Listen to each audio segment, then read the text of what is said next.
오늘 갈라디아 3장 보겠습니다. 예, 우리 이제 1, 2장을 지난번에 훑었는데요.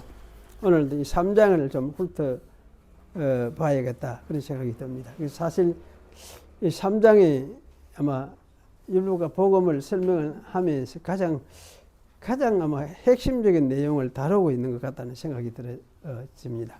그래서 오늘 3장을 우리가 생각해야 되는데, 지난번에 생각을 했던 1, 2장에서 맨 먼저 우리가 생각했던 거는 좀 이제 다시 돌이켜보면은 맨 먼저 생각했던 거는 하나님이 독생자를 대속자를 보내신다. 대속 사건을 이야기를 했죠. 그래서 대속 사건을 이야기하고, 그렇기 때문에 나머지 모든 것은 이제 은혜로 설명할 수밖에 없다. 그 은혜를 이야기를 하고, 그러면서 이제 또 한 가지는 이 은혜가 어떻게 은혜가 되느냐 하는 것을 이야기를 하면서 그 은혜의 방도, 은혜가 되게 하는 방도가 뭐냐 할 때, 예수 그리스도의 십자가와 부활 사건인데, 십자가와 부활 사건과 더불어 하나님의 백성도 그 십자가에 함께 죽고 함께 살았다. 새로 살았다. 그래서 내 안에 그리스도께서 사신 것이다 말하면서도 동시에 나를 사랑하사 나를 위하여 자기 몸을 버리신 그리스도 안에서 내가 사는 것이다. 내가 사는 것이다. 내라는 말을 저는 아주 좀 강조를 하고 싶어요. 요새 이걸 아주 부정하는 사람들이 많이 있어가지고, 내라는 거, 내가 사는 것이다. 그리스도 안에서 내가 사는 것이다 하는 것을 우리가 되새겼으면 좋겠습니다. 1, 2장의 흐름이, 그러면 주제적인 면에서 흐름이 바로 그런 것이다. 그렇게 이제 생각을 할 수가 있겠습니다. 그런데 이제 이 3장에 이래 들어오면은 내가 사는 것이다. 그럼 내가 사는 것을 어떻게 이제 가능하게 하느냐 하는 문제, 그 내가 사는 것이 어떻게 사는 것이냐를 설명을 구체적으로 하는 게 3장 시작이 아마 그걸 설명을 하면서 3장이 시작된다. 그런 생각이 들어요. 그래서 그럼 어떻게 사는 것이냐 하면 성령으로 사는 것이다. 내가 사는 것은 사실은 뭐냐? 성령으로 사는 것이다. 하나님의 영, 하나님의 마음을 내가 받아서 내가 살아가는, 내가 사는 것이다.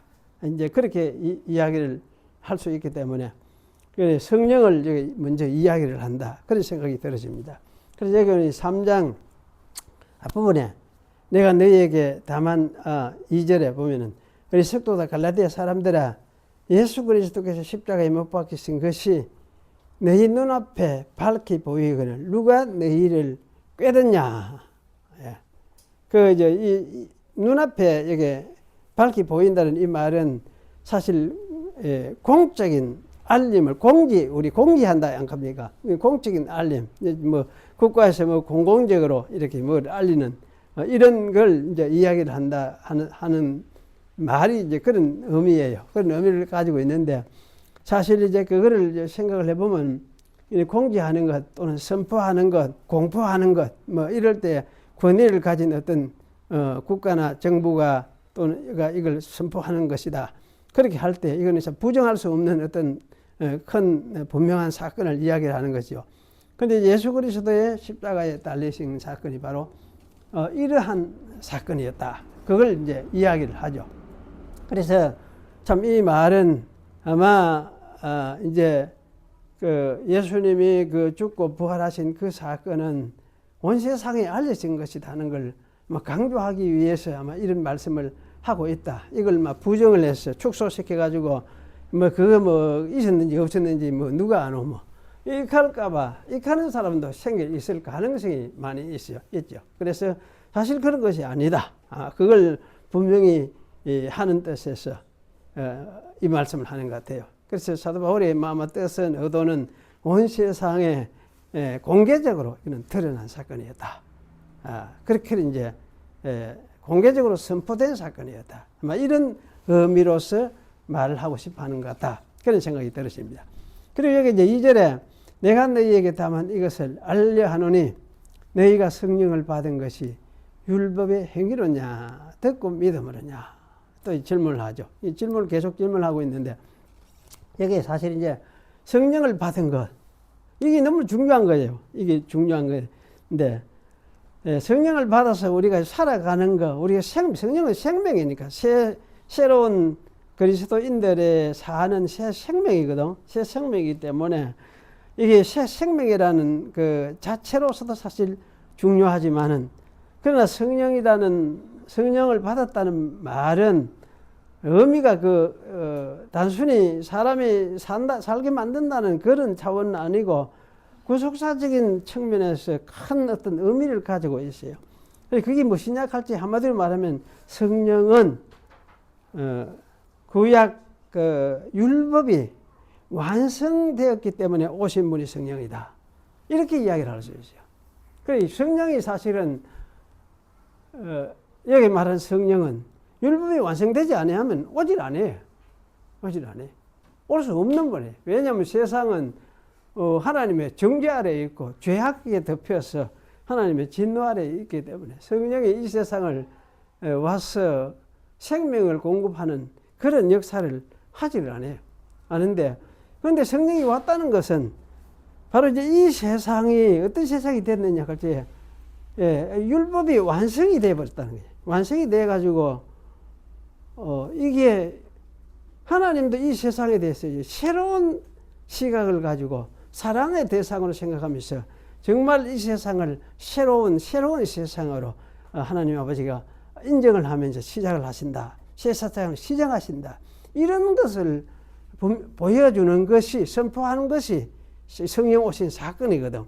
그래서 사실 너희가 성령을 받았다 이 말은 율법의 시대는 사실 끝이 나고 성령의 시대로서 새로운 세상이 이 땅에 지금 시작이 되었다. 이걸 이제 이야기를 하는 거예요. 그런 것을 의미하기 때문에, 그럼 너가 이제 갈라디아 교회 너희들이 교인들이 갈라디아인들이니까 이 갈라디아인들을 가면은 유대인들을 아닐 가능성이 많죠. 대부분이 아마 이방 갈라디아 사람들이라 생각할 수 있는데, 너가 이렇게 성령을 받은 것은 믿고 복음 믿어서 성령을 받은 것 아니냐? 그렇다면은 율법 지켜서 너희가 받은 것은 전혀 아니지 않느냐? 너는 그런 개념도 없었던 거지. 이방인들이 있으니까. 너희한테 율법을 안 줬으니까. 그저 이제 윤리적으로 도덕적으로 뭐 사람들이 좀 생각을 하면서 그렇게 살았지. 살았는데, 그러니 너희한테는 율법이 사실 그런 해당되지 않는데 그런 중에 복음을 듣고 이 성령을 받지를 않았느냐. 이런 이제 이야기를 하고 있는 거예요. 그러니까 사실 여기 이제 성령을 받았다 이렇게 이야기할 때는 이 말을 하는 거는 이 말을 사실은 정신을 번쩍 차리고 버뜩 깨달아야 되는 거죠. 버뜩 깨달아야 되는데 갈라디아 교인들이 이제 어떻게 응답을 했는지 아마 잘 깨달아 또 받아들이기도 했겠죠. 예, 그래서 사실은 이 이야기를 하는 것 같아요. 그래서 이제 너희가 이같이 어리석으냐 성령으로 시작했다가 이제는 육체로 마치겠느냐. 성령으로 시작했다가 육체. 너희는 성령으로 시작했었다. 그래 육체로 마치겠다. 육체가 그러면 육체가 무엇입니까? 이 육체라고 하는 거는 율법식 육체의 매개가 다시 돌아가겠다는 말이지. 그래 율법은 사실 이런 의미에서 보면 이제 사도 바울이 말하는 육체는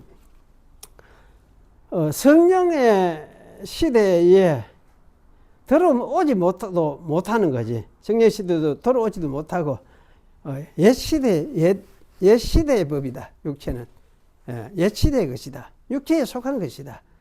이런 어떤 의미를 분명히 담고 있어요. 그래서 사실은 성령과 율법 이렇게 이야기할 때 성령도 하나님의 영이고 율법도 하나님의 법이니까 하나님의 율법이 성령이지 이렇게 이야기를 쉽게 해버리는데 사실 그렇게 하면은 좀 곤란한 문제가 생겨나요. 적어도 이제 이거는 율법은 무엇이냐 할 적에 메시아가 오셔서 대속의 사건, 그 사역을 이루기 전에 하나님이 임시적으로 주신 법이다 하는 걸 이야기하고, 그럼 메시아가 오시고 나면은 새로운 세상이 된다. 새로운 세상이 된다. 이거를 이제 그 사도 바울이 이야기를 하는데, 이런 측면에서 사실 율법과 복음이라는 것은 달리 이야기를 할 수밖에 없는 성격을 가지고 있다는 거예요. 달리 이야기를 할 수밖에 없는. 그래서 사실 이제 이 의미를 잘 이해하고 하는 것이 참 중요한데, 이걸 자칫 잘못하면 막 이제 잘못 이해를 하고 나면은 그저 남을 비난하고 비판하고 뭐 하는 이런 식으로만 생각할 가능성이 커요. 그래서 사실은 이제 그렇지만 여기 사도 바울이 이야기하는 것은 뭐냐면, 성령과 율법이 서로 하나의 구속 역사적으로 볼 때에 이거는 대치되는 그런 성격을 가지고 있다는 것을 분명히 이야기를 하고 있어요. 그래서 율법은 옛 시대에 주어진 법이고, 성령은 새로운 생명이면서 새로운 시대의 법이기도 하다는 것. 이걸 여기 이제 아마 이야기를 하고 있다. 우리가 이렇게 이제 생각을 할 수가 있습니다. 그리고 이제 너희가 이같이 하면서 괴로움을 헛되이 받았느냐, 과연 헛되냐, 이런 이야기를 하고, 너희에게 성령을 주시고 너희 가운데 능력을 행하시는 이의 일이 율법의 행위로냐 혹은 듣고 믿음이느냐. 그래서 어떻게 이 말 속에는 이제 그러면 어떻게 성령을 받았고 어떻게 성령이 오셔서 그들 가운데서 역사 임재하고 계신다는 것을 아마 보여주는 어떤 구절이라 생각이 되는데, 처음에 아마 여기 너희에게 성령을 주시고 하는 이 말은 한번 사도행전을 이렇게 생각을 해보면 갈라디아 교회도 어쩌면 그랬겠다 생각이 들어요. 그 이제 사도행전을 보면 이방인들에게 복음이 전해지고 이방인들에게 복음이 전해질 때에 사도들은 베드로도 미처 그것이 이방인들에게 이걸 전해야 되지 말아야 될지 우리하고 똑같이 생각해야 될지 차별을 해야 될지 잘 몰랐어요. 어들들하고 있는 이런 상황인데, 이때 이것을 이제 깨뜨리고 이방인과 유대인들이 똑같다는 것을 가르치고 이해시키는 그런 목적으로 성령이 내린 사건들이 몇 번 있어요. 사도행전에. 그래서 사실 그런 관점, 10장에도 나오고 8장에도 나오고 또 19장에 가면 거기도 나오고 이렇게 해서 반복해서 나오는데, 어쩌면 갈라디아 교회도 비슷하게 그런 같은 현상으로 성령이 임재하지 내려오시지 않겠느냐, 그런 생각이 들어요. 그래서 성령을 너희 가운데 주시고 하는 이 말이 이렇게 말을 하는데, 그런데 이 성령을 주셨다는 것은 그냥 준 것이 아니고 지금도 그 주고 난 후에 이후로 계속해서 성령을 공급하고 계신다. 그분이 어떤 분인지, 그분이 뭐 예수님인지 또는 아버지 하나님인지 그런 생각을 우리가 또 해볼 수도 있겠지만은, 어쨌든 그분이 계속 너희에게 성령을 공급하고 계신다. 이런 이제 의미를 여기 이야기를 하면서, 그런데 너희 가운데서 능력을 행하시는 이, 이렇게 이야기를 하고 있어요. 그래서 사실 이 능력을 행하시는 이가 무엇이냐, 뭐 능력을 행하는 게 어떤 것일까. 그래서 이런 이제 이 구절을 제가 생각을 하면서 해요. 참, 아마 어떤 주석에는 F.F. 브루스라는 사람은 주석에는 조금 그래 해놨어요. 아마 초대 교회 때 일어났던 은사들, 병 고치는 이적들, 이런 것들이 강력하게 일어나서 그래서 이제 이것을 능력을 행하시는 이다, 이렇게 표현을 한 것 같다는 식으로 그렇게 이야기를 하고 있어요. 그래서 이제 사실 저도 그 말이 옳겠구나, 그렇겠구나, 이런 이제 생각이 들어요. 그래서 사실 능력을 행하시는데, 이 시대에는 계속해서 사도들이 예수님과 동일한 입장에서 사역을 하는 그런 이제 상황이니까, 그래 예수님 대신에 그 다음에 사도들을 12 사도들을 훈련시킨 사도들을 보내가 세상으로 파견해서 일을 하는 그런 시대니까 사실 예수님이 행하시던 것과 같은 유의 이적들을 같이 행하면서 사도들이 복음을 전하여서 그 복음을 받아들이도록 그렇게 역사하는 시대였어요. 그래서 이걸 이제 계시 역사적으로 볼 때 참 중요한 이런 개념이 구분이 중요하거든요. 중요하고 이후의 시대는 그럼 그런 시대가 아니냐 이렇게 할 때에 이게 참 어려워요. 이 후회를 어떻게 생각해야 되느냐. 그때만 그러고 그 뒤에는 안 그랬느냐 할 때 그 뒤에도 사실 이런 일이 있기는 있었고 예를 들면 어거스틴 시대에도 어거스틴 경우에도 보면 그 이제 어떤 시대에도 그런 기록이 있어요. 그 어떤 사람이 온몸에 통풍이 발작을 해가 아파가 죽을 판이 되어지는데 그래서 이제 그때 그 교회 목사님을 청해 가지고 기도를 받고 그러니까 치유가 됐다. 그런 어떤 기록들이 있고 한데 아마 그런 이제 기록들을 이래 생각을 해보면은 그게 사도시대 사역했던 사도시대 때에 나타났던 그 능력의 모습하고 이때 어거스틴 시대에 해갔던 그런 거하고 그 후에도 사실 이런 일들이 많이 행하고 했었거든. 여자분들은 요새 치면 교회 권사 이런 사람들이 막 기도하면서 신방을 다니면서 신방을 다니면서 또는 병자들을 위해서 기도하는 그런 일들이 엄청 많이 했었어요. 그래가 하나님 진짜 도움을 받고 일으킴을 받기도 하고 이렇게 했었는데 그럼 그거 하고 그런 일이 그럼 그때만 있었냐 아니면 그 후에도 교회 속의 역사 속에는 그게 계속 반복이 됐거든. 이어져 왔거든. 그런 일들이. 그런데 사실은 그러면 사도 시대에 있었던 거하고 이거하고 어떻게 구분을 하느냐 하는 문제. 구분을 해야 되겠습니까? 안 해야 되겠습니까? 어떻게 구분하는 게 좋겠습니까? 똑같다. 이렇게 하고, 네? 어떻겠습니까? 구분이 뭔가 되기는 돼야 될 것 같아요. 안 같아요? 사도들은 어떻습니까? 예수님의 이름으로 그냥 되라 이렇게 하면은 그대로 돼버리잖아. 나서보라. 일어나라 이렇게 보면 일어나쁘잖아. 그렇잖아요. 안전명의도 일어나라 하면 일어나쁘거든.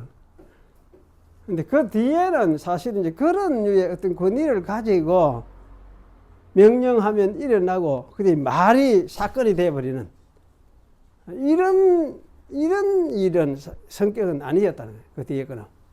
말이 사건이 돼버리는 이거는 뭐냐. 하나님이 직접 말씀으로 그 말과 함께 움직이고 계신다. 일을 하고 계신다는 이야기거든. 그러한 이제 성격의 어떤 사역하고 후대 교회사 속에서 일어나는 또는 지금도 선교지 같은 데 가보면 이런 일이 많이 일어난다 해요. 이거 아주 시골 참 멀리 중국 저런 데로 선교를 하다가 보면은 그 아픈 사람들 웃잘 수 없이 참 기도해주고 이랬는데 기도하고 나면 나서버리는 거예요. 그래서 이제 이런 일들이 사실은 일어나는데 이런 것을 어떻게 이제 이해를 해야 될 것이냐 이렇게 할 때에 그래 이제 사도시대 때 하는 거는 요거는 정말 그야말로 계시를 위해서 하나님이 아들을 보내서 아들 속에서 역사하면서 또 아들이 함께 사역하면서 성령으로 그래 이렇게 살아 계셔서 일하고 계신다는 걸 보여주는 그런 차원에서 사도들이 그 일을 했다면은 그 뒤에 아마 이제 일어나는 이런 일들은 아마 요걸 아마 그 자비의 이적이라 할까? 어떤 학자는 그렇게 이야기해요. 자비의 이적. 하나님이 불쌍히 여겼어. 그래서 저는 이제 그걸 똑같이 은혜로 이렇게 표현을 해도 되겠다 싶어요. 은혜의 이적. 불쌍히 여겼어. 현재 이 사람 또는 이 상황 속에서 참 이것이 꼭 필요하고 이 사람 개인을 위해서도 그렇고 교회를 위해서도 그렇고 사실 이런 일들이 필요하다는 그런 어떤 상황에서 그것이 주님께서 주님의 주권적으로 행하시는 그런 어떤 사역이 아니겠느냐.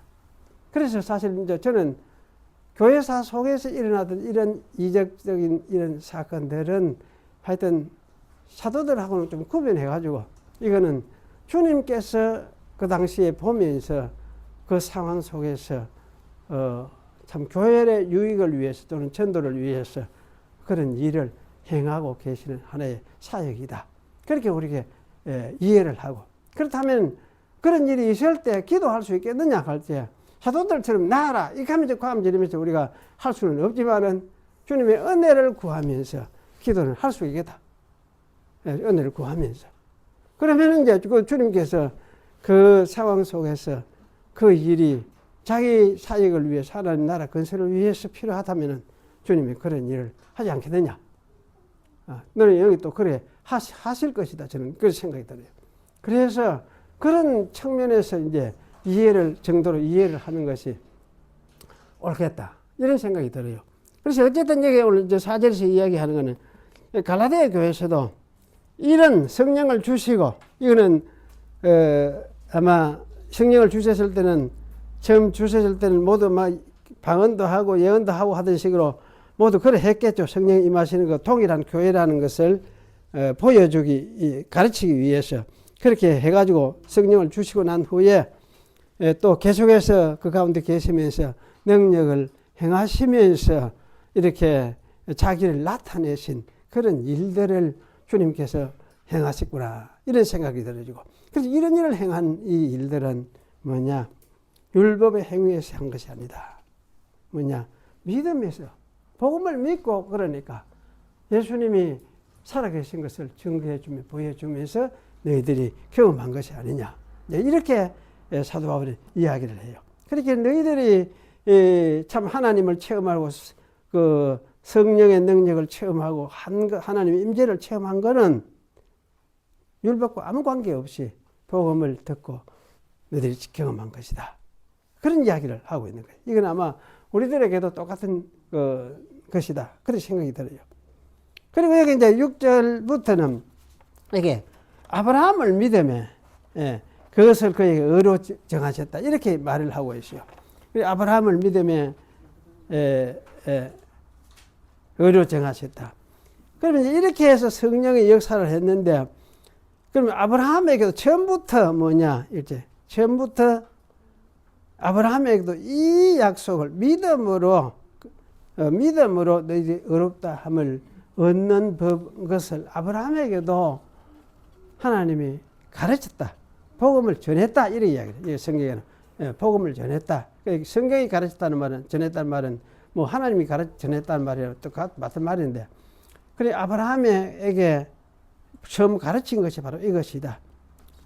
그 아브라함에게 가르친 것은 온 세상의 너를 인해서 복을 받으리. 모든 자손이, 모든 지파가, 그 지파할 수도 있고 그 단어가 이제 그냥 족속할 수도 있고 이런데, 모든 족속이 너를 인해서, 세상의 모든 족속이 너를 인해서 복을 받으리라. 이렇게 말씀을 하셨으니까, 그러면 이제 그 말씀이 무엇이냐? 세상 유대인뿐만 아니고 이방 나라 모든 그 족속들도, 민족들도 다 너로 인해서 복을 받는 것이다. 그걸 아브라함에게 하나님께서 가르쳤다. 언제? 아브라함이 고향을 떠나갈 때, 그때에, 그 창세기 12장에 보면은 고향을 떠날 때, 그때 이미 그 약속을 주셨다, 가르쳤다. 그렇게 이제 말을 하고 있어요. 그래서 사실 아브라함의 약속이 여기 이제 바울의 가르침대로 하면 이방인들도 이미 하나님의 복을 누리게 될 것을 아브라함도 알고 있었고, 아브라함의 자손은 다 이제 이 복에 참여하게 될 걸 아브라함은 복음으로써 그걸 들었다는 이야기죠. 그게 사실 아브라함의 복음이라고 하면은 이방인들이 들어와야 그게 아브라함의 복음이 되는 거지. 이방인이 들어와야. 그 이방인을 배제하면 그건 아브라함의 복음이 아니에요. 그래서 이거는 참 유대인들에게 굉장히 그 어떤 충격이라 할 수가 있는데, 아브라함의 복음은 바로 이것이 이방인이 들어와야 복음이다 하는 걸 이야기를 하고 있어요. 그래서 하나님이 이방을 6절 8절에 믿음으로 말미암아 의로 정하실 것을 성경이 미리 알고 먼저 아브라함에게 복음을 전하되 모든 이방인이 너로 말미암아 복을 받으리라 하셨느니라. 그런 이야기였어요. 모든 이방인이 너로 말미암아 복을 받으리라. 결국 그러면 여기는 이제 이야기하는 것이 그 이방인이 받는 복이라는 것이 무엇입니까? 이렇게 말하는 복의 내용이 앞에 나와 있잖아요. 8절 앞으로 보면 이방을 믿음으로 말미암아 의로 정하실 것 했거든. 이방을 믿음으로 말미암아 의로 정하실 것. 요게 뭡니까? 요걸 아브라함에게 이제 전했는데, 여기 모든 이방인들로 말미암아 복을 받으리라 하는 말하고 같은 말이겠습니까? 다른 말이겠습니까? 내용이 어때요? 이방을 믿음으로 말미암아 의로 정하실 것. 여기 같은 말이죠. 아브라함에게도 네가 복이다. 창세기 보면 네가 복이다. 네 고향을 떠나라 이렇게 하면서 네가 복이다. 너로 출발을 해서 이 모든 이방인들 같이도 네 복에 참여시키겠다. 요 이야기를 하거든. 그러는데 여기서 이제 모든 이방을 믿음으로 말미암아 의로 정하신다. 이렇게 말하면서 이방인이 너로 말미암아 복을 받는다. 이 사실 같은 말이에요. 그러니까 사실은 우리가 이제 복을 받는다. 아브라함에게 약속된 복이 무엇이냐? 이렇게 할 때에 이방인들이 믿음으로 어렵다 함을 받는 거. 그게 아브라함에게 약속된 복이에요. 아브라함에게 약속된 복. 그러면 복의 내용이 사실 이제 어떤 면에서 있습니까? 믿음으로 어려워지는 거, 그리스도를 믿음으로 어려워지는 거, 이것이 복의 내용이죠. 안 그렇습니까? 이래 되는데, 이제 이런 부분이 이제 명백하게 이렇게 이해가 안 되고 보니까, 막 이제 선교지에 가보니까, 남아공에 저는 몇 번 가봤잖아요. 거기 가보니까, 선교하는 선교학자들 간에도 고민을 하고 있어요. 고민을 하고 있는데, 남아공, 고신대학, 몇 년 전에도 고신대학이 남아공에서 구약을 가르치던 교수 한 분이 와가지고 특강을 한 적이 있어요. 했는데, 그때도 아브라함의 선택 속에 이방인은 들어있지는 않는 것 같은데, 복은 약속을 하고 있는 거다. 이런 식으로, 설명을 시작을 하니까 나중에 서로 맞지를 않아, 여기. 그러면 복이, 아브라함에게 약속한 복이라는 건 뭘까? 세상에서 아주 이방인들도 잘 되고 부자가 되고 아주 과학적으로 뭐 이래가 문명화되고 이런 식으로 해가 요새 같으면은 이렇게 된다는 말일까? 뭐 그런 식으로 이제 흘러가는 거지, 방향으로. 흘러가면서. 그러면 선택받지 않는, 내가 그때 했어요. 그래 했어요. 그러면, 선택에 제외된, 선택되지 않고 이방인들에게 복을 준다, 그런 복을 준다는 게, 대관적으로 그게 무슨 의미가 있느냐? 무슨 의미가 있느냐? 선택 안 받았는데, 물질적인 복, 세상에 잘 먹고 잘 살고 하는 그런 것을 준다. 그런 약속을 해줬다. 그게 무슨 의미가 그들에게 있느냐? 저, 그래, 질문을 했어요. 질문하니까, 자기 나중에 그래 이야기하더라. 내가 이 부분을 좀 다시 생각해야 되겠구나. 다시 생각해야 되겠구나. 미처 다 정리를 못한 상태 속에서 책을 냈구나.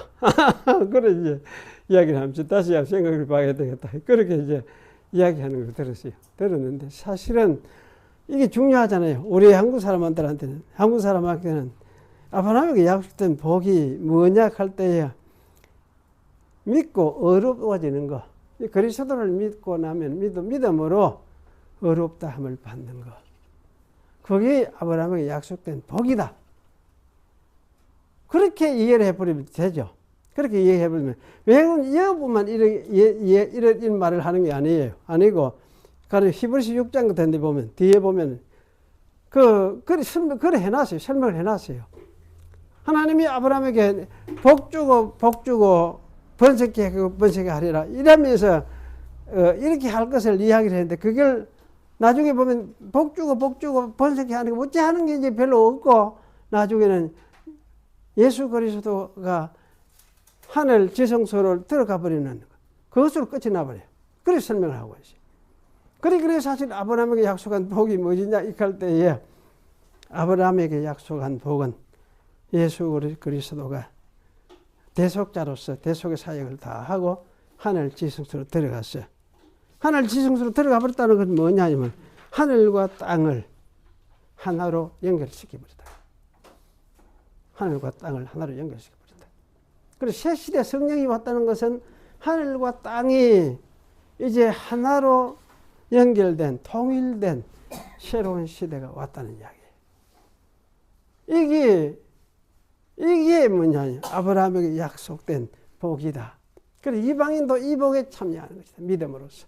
예수 그리스도를 믿음으로써 이 복에 참여하는 것이. 이것이 아브라함에게 약속된 복이다. 이 이야기를 하고 있어요. 그래서 제가 이제 이런 관점에서 설교를 많이 하면서 세상에서 잘 먹고 잘 사는 거에 대해서 자꾸 그것만 신경 쓰지 마. 그걸 복이라고 하고 받으려고 하지 마라. 이미 너희들 복받았다. 제가 이야기를 많이 하거든. 근데, 복받았다 하는데, 교인들은 진짜 이 말이 귀에 잘 안 들어와요. 안 들어오고, 내가 진짜 복받은 사람이네. 복받은 사람이 이렇게 해야 되는데, 이렇게 하질 안 하고, 맨날, 아이고, 어째 살고, 맨날, 나는 가난하고, 나는 이런 식의 어떤 의식으로 꽉 차있어. 꽉 차있어. 어쨌거나 여기서 벗어나는 거, 이런 쪽으로 꽉 차있어. 거기서 벗어나는 것도 하나님의 은혜로 이끌어 주실 것이지만은, 그 이전에 진짜 복받은 거, 믿음으로, 예수 그리스도를 믿음으로 하나님의 백성 되어가지고, 하나님을 믿고 하나님의 신이 나와 함께 계시게 되었다는 사실. 이게 진짜 복 아닙니까? 진짜 복. 뭐 이렇게 좀 이해를 하면 참 좋겠는데, 이렇게 이해하면 왜 있습니까? 좀 세상에 살면서 뭐가 어렵고 힘들어도 내가 근본적으로 나는 복을 받은 사람이네. 진짜 소중한 것을 내가 가지고 있네. 하나님의 앞에서 어렵다함을 받은 사람이니까. 이걸 생각하면서 감사하게 되고, 또 이 때문에 마음이 왜 됩니까? 좀 부유해지죠? 부유해지게 되고. 그래, 세상이 좀 없어도, 하나님이 일용할 양식 주시겠다 한 대로 주시는 일용한 양식 먹고 살아도 그것으로 또 감사하네. 이렇게 하고 살 수 있고. 그렇게 할 수 있잖아요. 그렇게 할 수 있거든. 그런데 이제 이게 잘 안 되더라고. 특히 우리 한국교회는 이게 잘 안 되더라고. 새벽에 새벽 기도, 어떤 데는 새벽 기도가 헌금, 매일 새벽 기도 헌금을 한다 하더래. 헌금하는데 매일 하려고 해. 큰 돈이 10,000원짜리도 매일 하려고 하면 안 되죠. 없잖아요. 그래, 보면 이제 1,000원짜리로 계속 올리는 거지. 40일 어떤 게 한다, 어쩌고 이래 하면. 그런 이제 특별 기도해야 한다. 이 사람이 특별 기도 한다는 그 사람들도 이상한 사람들이지만, 그렇게 그 기도할 때만 새벽에 올리면은 하나님이 복을 주고 문제를 해결해 주고, 안 하면 안 되고, 이렇게만 생각하면 그걸 위해서 이렇게 매일 그래가 1,000원씩 그래가 헌금하고 그렇게 하면, 그럼 이제 헌금을 왜 하느냐 할 때 참 좀 할 말이 좀 구해지는 것 같아요. 하나님이 그거 받고 이래 그러면 들어주실 것이다. 뭐 그런 마음으로 하는가. 그건 좀 애매해지는 것 같아. 궁금해지는 것 같아. 뭐, 그러게 이제 대구 시내에서도 뭐 몇 년 전에, 수년 전에는 그런 이야기 들어 있었어요. 요새는 제가 이제 어디 두문불출하니까 잘 입하고도 잘 못 듣지만 수년 전에도 그랬었어요. 수년 전에. 이런 어떤 이런 문제하고 참 깊이 우리 한국 교회 교인들이 이래 많이 연루가 되어 있어서 정신이 이렇게 많이 연결이 돼. 이런 데로 이래 사로잡혀 있어요. 그래서 사실 이렇게 사로잡혀 있는 이 자체도 뭐냐 할 때에 저는 볼 때 이게 하나의 인간이 만들어 놓은 어떤 법의 규율이라 할까 뭐에 매여서 있는 것 같아요. 육체적인 법이지. 육체적인 규율이지. 그런데 매여 있는 것이지. 이런 육체적인 규율에 매이라는 것이 성경의 정신은 아닌 것 같아요. 벗어나는 게, 여기 벗어나서 참 신령한 복을 주셨으니까. 신령한 복을 내게 주셨으니까. 이거 받고는 참 감사하고 행복하고. 그럼 내가 사는 땅에 사니, 뭐 얼마나 살겠노? 얼마나 살겠노? 사실 100년 살겠습니까? 요새는 100살 사는 사람 들었어요. 90살, 90 넘은 사람 보통이더라. 여자들은 다 90 넘더라 보여. 오래 사는 큰일이다 싶어요.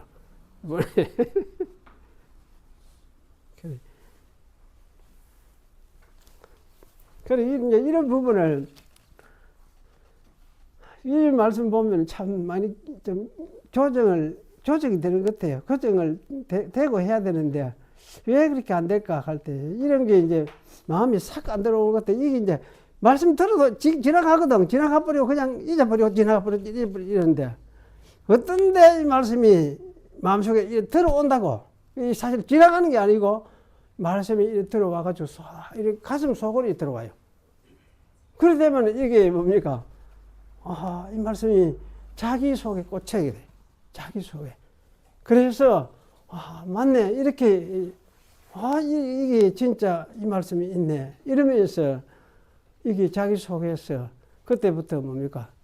능력이 되고 힘이 되고 위로가 되고 이러면서 살아갈 수 있는 어떤 동력이 되어져요. 잘 그래 돼야 되거든. 그래 돼야, 그래 되도록 우리를 이제 불러주신 거지. 그래서 여기 이제 믿음으로 말미암는 자는 믿음이 있는 아브라함과 함께 복을 받느니라. 믿음으로 복을 받죠. 이 복을 받는 거지.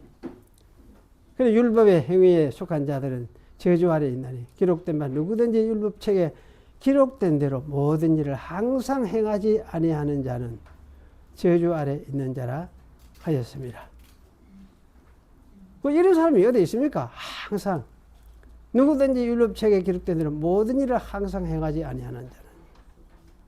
그러니까 이게 보면은 여기 율법책 하는 이거는 사실 이제 신명기에 그 21장에 나오는 말씀이죠. 그런데 신명기 그 말씀을 이제 읽어보면은 여기 이 말을 할 때 신명기 말씀을 읽어보면 그거는 가나안 땅에 들어가기 직전에 필요한 말씀들이에요. 여기 율법이라 말하는 것이. 그러면 그때는 가나안 땅에 들어가기 직전에 모세 시내산에 주신 모세에 주셨던 율법하고 그 율법 물론 연장선에 있는 것은 맞는데 시내산에 주셨던 율법하고는 또 다른 가나안 땅에 들어가기 직전에 주셨던 말씀이에요. 그래 이렇게 이제 보면은 그 율법이라는 거는 양적으로 보면은 계속해서 바뀌고 새로운 것이 더해지고 새로운 것이 더해지고 이렇게 될 가능성이 억수로 많아요. 이렇게 하다가 나중에 되면 어떻게 되느냐. 심지어 유대인들이 만들어 놓은 그 자기들이 말하자면 오경을 가지고 기초해서 만들어 놓은 유대인의 이런 그 관습법들 이런 것까지도 다 포함시킬 수 있는 그렇게 되는 것이 율법이라는 생각이 들어요. 그래서 여기도 아마 사도 바울도 유대인의 관습법까지도 포함시켜서 이 말을 하고 있는 것 같아 싶어요. 그래서 사실은 이제 어떤 것도 성령으로 사는 거는 거기에 매여서 안 지키면은 이래 그것 때문에 욕을 얻어먹고 벌을 받고 이렇게 하면서 사는 것이 성격상 아니다. 성령으로 사는 건 그런 것이 아니다. 이걸 이야기를 하고 있어요. 그래서 성령으로는 이 그런 가운데서 새롭게 살아서 새롭게 이제 살아가는 하늘 생명 가지고 사는 것이 성령으로 사는 것이니까 이것이 우리 신자들에게 새로운 신분이다. 사실은 우리 정체성, 신자의 정체성이라고 하면 새로운 신분이다. 그리고 성령으로 사는 사람이다. 또 새 사람이다. 이렇게 말을 하는 거죠. 사도 바울은. 그래서 우리는 그래서 죄인입니다. 이렇게 하는데 그 말이 틀렸습니까? 맞습니까? 죄인들을 하는 게 맞습니까? 맞죠? 틀렸습니까? 참 어려운 것 같아요, 이게. 늘 이런 면에 헷갈리는 것 같아요. 그래, 우리가 죄성으로 태어난 건 맞죠? 죄성을 벗지 못하고 있는 것도 맞긴 맞고. 하지만은, 그 위에다가 뭡니까? 대속을 받았어. 성령을 받았어. 하나님의 거룩한 영을 받아가 하나님의 거룩한 말씀을 마음에 새기고 살아가는 새 사람이라면 우리는 어떤 사람입니까? 새 사람 아닙니까? 새 사람입니다.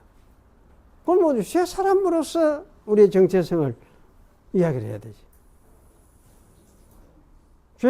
죄성이 벗어나지 못한 건 맞지만은 그러나 우리 속에 성령이 오셔서 새로운 생명을 주고 그리고 새 생각도 가지고 새롭게 하나님 백성으로서 살아가게 만들어 주셨으니까 그 새 삶으로 우리가 살아간다는 거. 이 정체성을 우리가 되새겨야 돼요. 이걸 되새기고 그러면 이렇게 사는 것이 무엇이냐 어떤 것이냐 할 때에 이렇게 사는 건 성경에 가르쳐 놨으니까 짜다를 가르쳐 놨으니까 성경 반에 이런 것을 가르쳐 놨으니까 그래 성경 가지고 이제 배우고 하면서 새롭게 사는 걸 배우면 되잖아요. 그래서 사실 이런 측면에서 이 부분을 우리가 생각하면서 결국은 뒤에 여기 이제 이야기하는 것이 3장 뒷부분에 이야기하면은 율법 아래 율법은 말라고 줬느냐 할 때 율법은 예수가 오시기까지 사람들을 붙잡아 매고 가다 놨기 위해서 그래 놨다가 뭡니까? 메시아가 와야 되겠네. 메시아가 오면은 우리가 여기서도 해방시켜 주겠네. 그래서 그 메시아를 이제 기다리고 믿고 메시아를 믿도록 하기 위해서 임시 방편으로 율법은 감옥처럼 사람들을 붙잡아 놓는 것이다. 이렇게 이야기해요. 그래 놓고는 뭡니까? 이런 율법을 뭐라 하느냐? 초등교사이까지 초등교사. 옛날 번역에는 몽학선생 있겠지. 몽학선생. 아이들을 이끄는 선생. 아이들 파이다 고고스가 아이들을 그저 이끄는 사람이에요. 이런 역할을 했던 게 율법이었다. 그런데 이제 믿음이 온 후에는 이런 몽학선생 아래 우리가 매여 있는 건 아니다. 그리고 율법은 예수님이 오시기까지 아브라함에게 약속한 그 메시아 한 아들 한 씨 그 오시기까지만 있다. 이야기를 해요. 그래서 누구든지 그리스도와 합하여 세례를 받으면은 그리스도로 온 이들 세례 받은 사람은 뭡니까? 받는다라면 지난번에 설명했죠. 함께 죽고 함께 부활하는 것. 예수와 함께. 요 사람은 그리스도로 옷 입은 사람이다. 그리스도로 옷 입은 사람. 그리스도로 옷 입으면 그 사람은 뭡니까? 그리스도입니까? 아닙니까? 딴 사람입니까? 그리스도입니까? 아닙니까? 그리스도를 옷 입었으면 그리스도지. 그리스도 아닙니까? 그래요. 그래. 그리스도 아닙니까? 그리스도는. 이야, 이거는 진짜 너무 황당한 거다. 이런 생각이 들죠. 황당한데, 이게 실제예요. 실제로 주님이 우리에게 주신 신분이에요. 그래서 이걸 그리스도인, 그리스도인, 이렇게 하기도 하고, 여기서는 막고로 그리스도로 옷 입었느니라. 이렇게 이야기해요. 그러면서 이제 너희는 유대인이나 헬라인이나 종이나 자유나 남자나 여자나 예수 안에서 똑같다. 차별이 아무도 없다. 똑같이 이와 같이 그리스도가 되었다. 그래서 너희가 그리스도의 것이면은 아브라함의 자손이고, 아브라함의 자손은 그리스도를 믿음으로 된 것이지 율법 지키가 된 거 아니다. 그 이야기를 하고 있어요. 이게 이러니까 그리스도인은 어떻게 했냐? 율법 아래에 있는 사람입니까? 아니죠. 율법 아래에 있는 사람이 아니에요. 율법을 벗어나서 율법이 완성되고 보내신 성령 아래에 있는 사람. 성령이 그 속에 와서 거하고 있는 사람. 그러니까 사실 이제 그리스도로 옷 입은 사람. 이런 사람이에요. 이게 그리스도인의 신분이에요. 그리스도의 신분. 이 사실을 여러분의 것으로 받아들여야 돼요. 아멘 하고 받아들여야 되고, 이 말씀에 굴복을 해야 돼요. 그러면 여러분이 아마 성령의 인도하심을 받는 것을 아마 더 많이 느낄지도 모르겠습니다. 그렇게 될 거예요. 기도하겠습니다. 거룩하신 하나님, 감사합니다. 오늘도 주신 말씀을 함께 상고하면서 우리가 어떤 신분을 예수 그리스도와 함께 받았는가를 다시금 되새겼습니다. 우리가 이것을 잊지 말고 세상에 살더라도 이 진리를 마음에 새기고 그리스도의 백성으로 또 그리스도처럼 그리스도의 마음을 가지고 살아가는 그런 저희들이 되도록 붙들어 주시옵소서. 그저 예수님의 이름으로 기도하옵나이다. 아멘.